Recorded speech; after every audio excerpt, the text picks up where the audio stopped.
αναγνωστότατος στην υγεία τα πολύ σημαντικά, αξιόλογα, αποτελεσματικά και επιστημονικά θέματα, αναγνωρισμένος σε παγκόσμιο επίπεδο. Τώρα, μετά από πάρα πολλές τιμητικές προκλήσεις σε πανεπιστήμια, δημοτικά, γυμνάσια, λύκεια και νηπιαγωγεία στην Ελλάδα, τώρα το φέρουμε κοντά μας διαμέσου του 3XY Radio Ελλάς στην εκπομπή μας.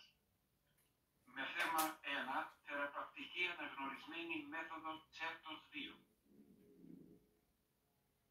Ο κύριος Τσέρτος, εφευρέτης, ερευνητής, ευνεστής και εισηγητής της Παγκόσμιας ημέρας ορθής στάσης σώματος για να καθιερωθεί από τον Παγκόσμιο Οργανισμό Υγείας.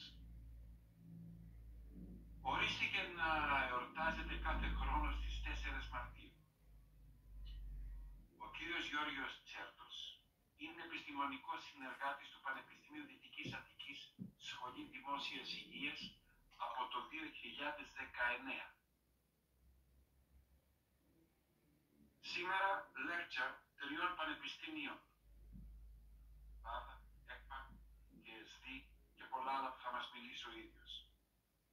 Επίσης μεγάλη εξαιρετική τροποποιητική έρευνα πανελλήνια από το Πανεπιστημίο της Δυτικής Αττικής με θέμα η ορθή στάση σώματος σε όλες τις βαθμίδες, εκπαίδευσης αναγνωρισμένη, πιστοποιημένη από το Πανεπιστήμιο Κρήτης. Λοιπόν, ο αγαπητός φίλος και πρωτοπόρος, ευνεστής και έρευνας και πρωτοπόρος τρικαλινός θεραπευτής Γιώργος Τσέρτος. Καλησπέρα. Καλώς ήρθατε στην Αυστραλία, διαμέσου τηλεφώνου. Αγαπητέ μου φίλε Νίκο, είμαι πολύ χαρούμενος. Ευχαριστώ θερμά βέβαια τον διακεκριμένο δημοσιογράφο κύριο Νίκο Λούπο και φίλο μου που γνωριστήκαμε εδώ στην Ελλάδα και έχουμε τα σπίτια μας κολλητά, μπορώ να πω, δίπλα. Είναι ένας εξαιρετικός κύριος. Πίναμε καφέ και την άλλη μέρα θα έφευγε και ήμουνα πάλι πάρα πολύ στενοχωρημένος.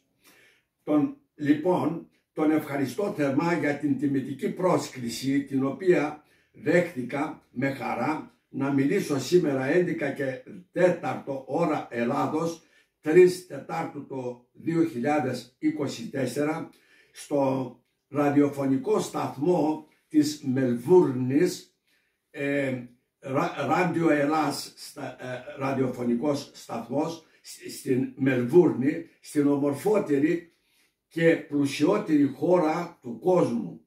Χαιρετισμούς στέλνω όλους τους Έλληνας της Αυστραλίας, οι οποίοι με το άριστο μυαλό τους που διαθέτουν, την μεγάλη εργατικότητα που τους διακρίνει ως Έλληνες του εξωτερικού, κάναν μεγάλη προκοπή στην Αυστραλία και παντού σε όλον τον κόσμο. Στέλνω τους χαιρετισμούς μου τον παιδικό μου φίλο Σιούτα Ηλία από το Σίδνεϊ και στέλνω και στην Μελβούρνη τον Μπρέντα Σπύρο, φίλο από την Καλαμπάκα. Λοιπόν, έχω να σας μιλήσω, αρχίζω το θέμα το οποίο είναι μέθοδος Τσέρτος. Λέω ορισμένα πράγματα εγώ για τη μέθοδό μου και μετά ο διακεκριμένος δημοσιογράφος φίλος μου Νίκος μπορεί να μου κάνει και οποιαδήποτε ερώτηση θέλει. Αρχίζω λοιπόν το θέμα μου.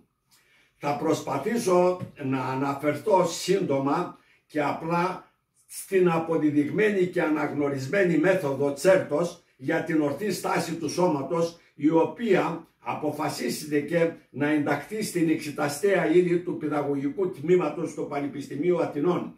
Σκοπός της μεθόδου είναι η συνειδητοποίηση της διατήρησης της ορθής στάσης του σώματος και η μέθοδος για την διατήρηση την οποία έχει ως αποτέλεσμα την αποφυγή παθήσεων και δυσλειτουργιών όπως οσφιαλγία, δισκοπάθεια, αστάθεια, μείωση μνήμης, αυγενικό σύνδρομο.